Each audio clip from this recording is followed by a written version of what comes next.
అసలు ఏం జరిగింది?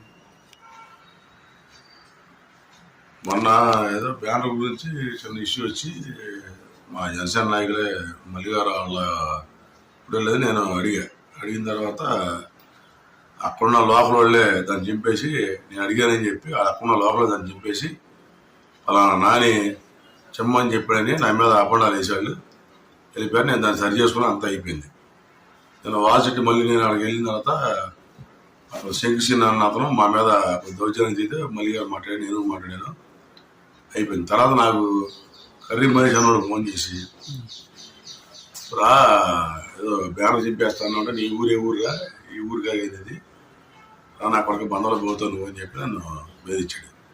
నేను యాజ్ యూజువల్ ఇంటికి వచ్చాను. ఇంటికి వచ్చినాక నా మీద రాత్రి దాడి చేశారు. సరే అయిపోయింది. నేనే కేసులు ఏం పెట్టలా.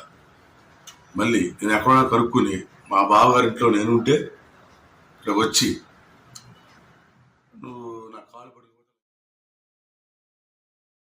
పట్టుకోవాలి నా కొడక పట్టుకోకపోతే కోరదు నిన్ను బంధంలో బతకమన్నాం పరాజపడితే చంపేస్తాను నా కొడక. ఈరోజు ఆడికి అసలే బాగాలేదు వదిలేదు మా బావగారిని విచేష్టం రచన కొట్టి ఈ రకంగా గాయపాలు చేసి అతనికి గుండె దడలాగా వచ్చేసి కింద పడిపోతే ఇప్పుడు హాస్పిటల్ పంపించాం.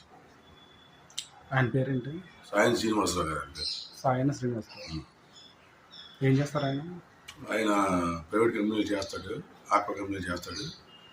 అతనికి అసలు ఈ గొడవ గురించి సంబంధమే లేదు. అతనికి ఉన్నది నీ ఇష్టం చెప్పుకో, నువ్వు పోలీసు రోజు చెప్పుకుంటా ఎవడేమో చెప్పుకో, రేపని ఇది రిపీట్ అయింది.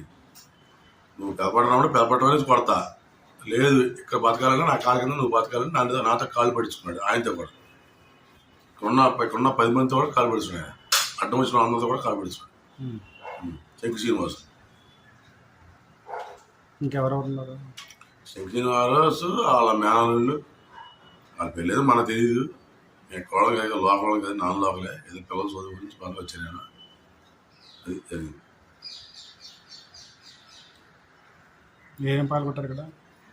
ఇక్కడ 2 టీవీలు, పెద్ద ఫ్రిడ్జ్, ఫర్నిచర్ మొత్తం దాదాపు ఒక 5 లక్షల రూపాయల పని పాల్గొంటారు.